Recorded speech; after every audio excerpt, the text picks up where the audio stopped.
Today we're here to talk about some fun.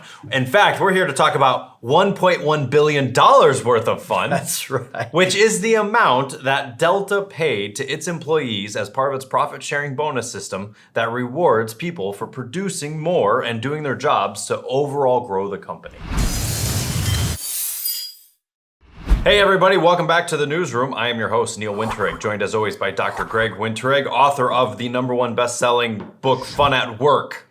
Be sure you click down below and find out more about that, because if you want to have fun, then you got to read the book. Otherwise, you're going to be bored. Because we always have fun. We only know how to have fun. That's right. So today we're here to talk about some fun. In fact, we're here to talk about $1.1 billion worth of fun. That's right. Which is the amount that Delta paid to its employees as part of its profit sharing bonus system that rewards people for producing more and doing their jobs to overall grow the company. Are you saying that there's this huge company that actually gave away $1 billion in fact, bonus? This is the 4th year in a row that the profit sharing was over $1 billion, and in the last 5 years, it's been a total of $5 billion, which equates to roughly 2 months worth of wages paid per person. Per employee. Per employee for a profit sharing program.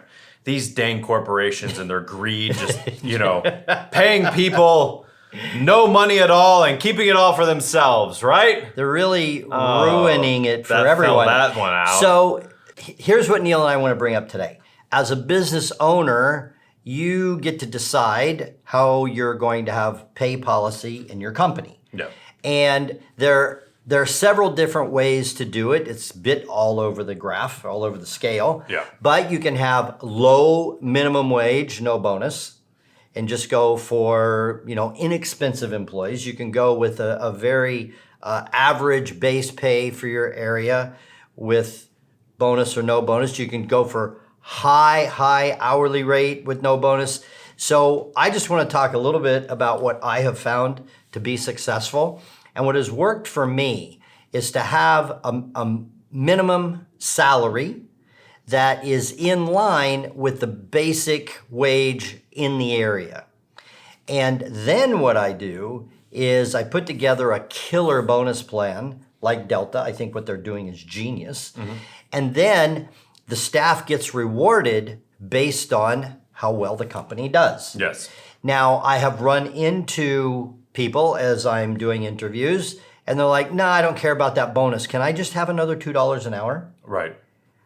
I'm not interested. Because here's what happens is and I find this all the time, is that the idea is that if you're gonna pay somebody more, you're gonna have to pay for a higher quality product to be done. Right. Right? So some people aren't gonna wanna work for less than X amount. Right. And that's higher than what it's going to be for that profession. But you think, well, I'm gonna get a good worker out of it. It's gonna be a better employee and it's gonna be more worth my time. Right. That is a sound logic. But all the time I meet people who pay people $30 and $35 an hour, which is $5 to $10 more, and they get less than they would from the person making 25. Because you found somebody who sold you. That's right. You bought into them.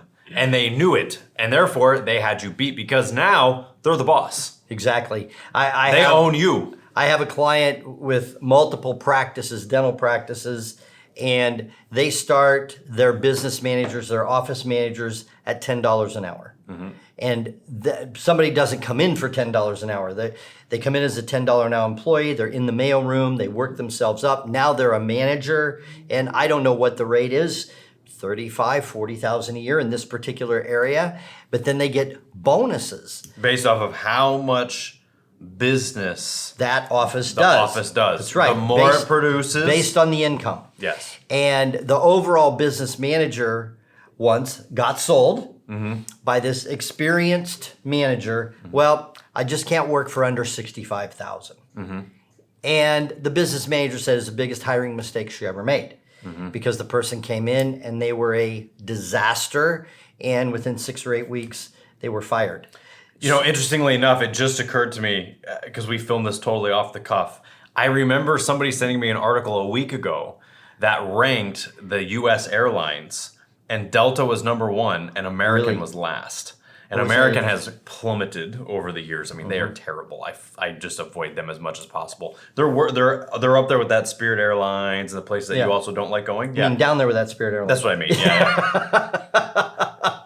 But just think of that for a second, though, Right. is that if you're hiring quality people that know that the harder they work and the better they do their job and the better customer service they provide, the more Yeah. money that the company is going to make, that they're going to get rewarded for that. Yep. Now, of course, there's going to be dead weight. There's going to be wood that's stacked up in there that's not pulling its weight.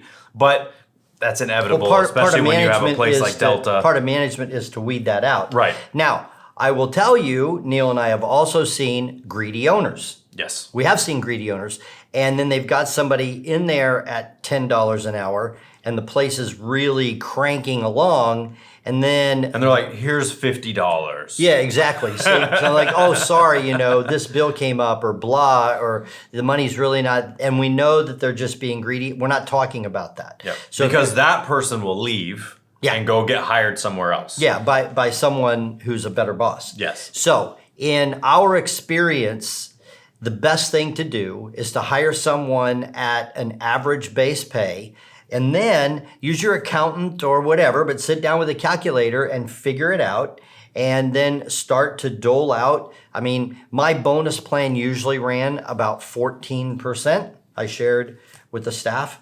And so that was pretty fair for everybody, and they would Yeah. get big bonus checks and everybody's happy. And it's a great way to make people feel like they're a part of something more than just, I'm a 40-hour work week, I'm going to clock in, I'm going to clock out. And I've seen this in small businesses. See, there's things that you can do with a small business that Delta can't do, that Right. corporate can't do. And that's the thing that you got to really harness. Is you could have somebody who's like, I want to be a partner in this business. I want to be a partner in this. Yep. And you're like, man, I don't want to give up my equity. I don't want to do this. So you say, listen, I'm going to make you a 10% owner stake where you're going to get paid like I get paid as a 10% owner. But you're going to have retention of all 100% ownership. But you're going to make that person feel like and get rewarded like an Yep. owner. Okay, good. That's something that you can do. And then maybe a year or two later, you go, you know what? This person really is here. They've stuck it out. They're awesome. Yeah. I do want to make them an owner. Then you can, and you're not getting yourself stuck into something.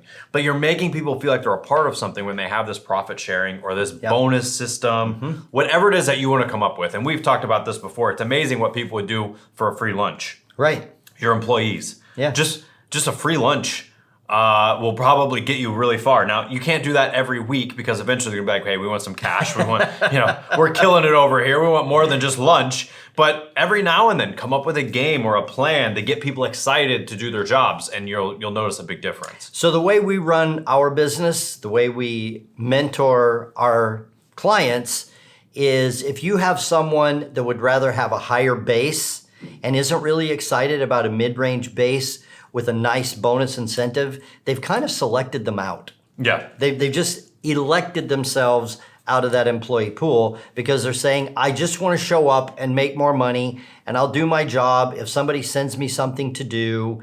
And how much vacation do I get? That's really not the Bad type signs. of employee we're looking for. Yeah, bad signs. Same with sales reps. Another great thing about that is that, let's say you have 10 staff and another person comes in and everybody else is like killing it. They want to hit this goal, they want to hit this thing, and they see that this new person is not pulling their weight, doesn't Yep. care, isn't interested.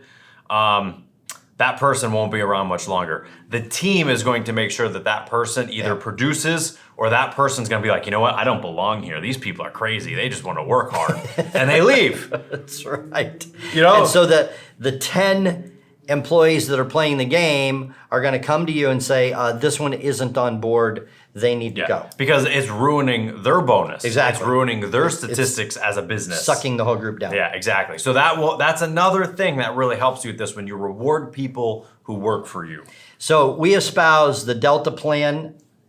Call out, shout out to Delta. That's really 2 thumbs up. Yeah. Well done. I think that type of a sharing plan is awesome. I think every business needs to have some sort of a bonus plan or a system or a reward system to keep people producing. The way Delta does it with the bonuses is at the end of the year, they get their bonus. So those people work hard for those 12 months and then they get rewarded at the end of it. With 2 months extra pay. Yeah. A smaller business, you could have monthly games. I had it all. quarterly I games. had monthly. I had quarterly. Yeah. There was an annual Christmas bonus. So If you spread it tell out your throughout the staff year. how Yep. they can make an extra week's worth of salary inside of a month or a 6-week period, they're going to do that. That's right. They're going to work hard. And what's funny is that they're not going to work longer hours.